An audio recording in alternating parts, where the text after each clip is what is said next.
سيدنا محمد وعلى آله وصحبه وسلم. اللهم وفقنا لما تحب وترضى. قدومي كحين كوباد قلها وكيلة شيخ حمد ياسين شيخ علي عيان له مسؤولين تأيو كسعودة حكومة صلادين تا وسودان كهرمودية هي مرتي شرفته runtii maalgashadayaasha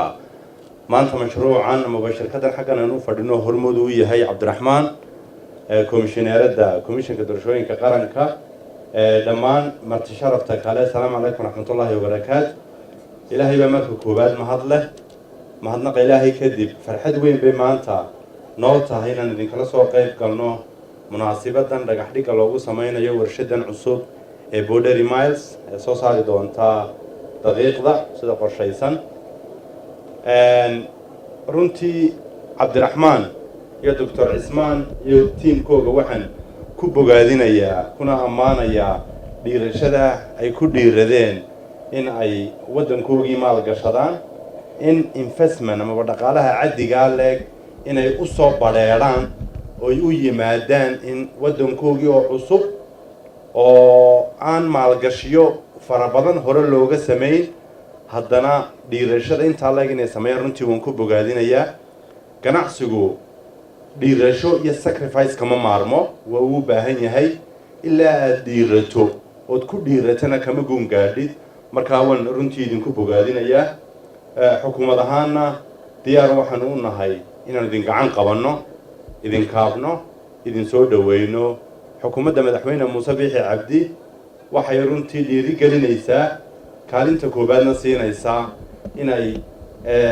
tayayso oo dhiiri geliso oo kobciso local production-ka waxa la yiraahdo wax soo saarka dalka haddii aad u fiirsato dunida wadamada isku filnaanshaha dhaqaalaha gaadhay ama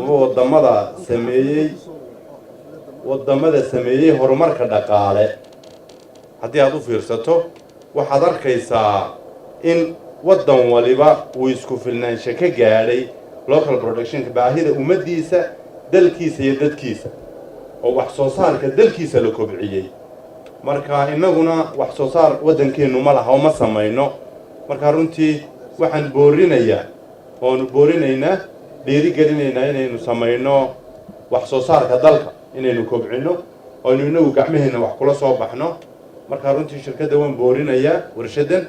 waanan dhiiri gelinayaa innagana waxaan runtii inagu boorinayaa ka bulsho ahaan ummadda reer Somaliland inaynu ku dhiirano ganacsatadeenu ama ganacsatadeena gaar ahaan inay ku dhiirato in ay maalgashi ka samayso waddankooga oo inagu isku tiirsano tashanno inagu markaa runtii xoogga saarna inaynu gaadhno isku filnaansho halka wax soo saarka dalkeena iyo dadkeena marka runtii mar labaad iyo mar saddexaad waan idin soo dhaweynayaa waanan idin bogaadinaynaa xukuumad ahaana diyaar baan idin nahay inaan idin gacan qabanno. Assalaamu calaykum warahmatullaahi wabarakaatuh.